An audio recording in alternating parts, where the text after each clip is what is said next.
a kawo muku lecture wanda ya shafi lecturen General Mathematics na kwaleji, sannan kuma za mu kawo muku tutorial da harshen Hausa. Shi lecture na kwaleji za mu yi shi ne da harshen Turanci, za kuma mu riƙa kawo muku tutorial da harshen Hausa. Tutorial ɗin nan zai haɗa da hadda past question papers, solution na past question papers na WAEC da NECO na lissafi. So a yau ina gabatar muku da waɗannan fractions ɗin.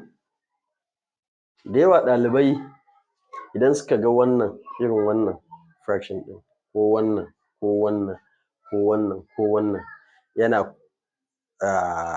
confusing ɗinsu wajen me ya kamata su yi a tsarin lissafi. Ga dai su duka nambobin iri ɗaya ne, amma wannan yana da alaman tarawa, wannan yana da alaman ɗebewa, wannan yana da alaman sau, wannan yana da alaman rabawa, wannan yana da alaman daidaito.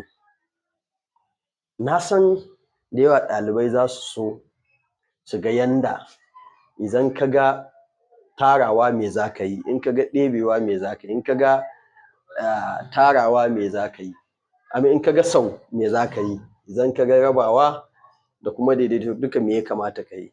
So don samun wannan bayanan ku biyo mu a bidiyo na gaba. Allah ya so ya yarda za mu yi muku bayanin yanda za ka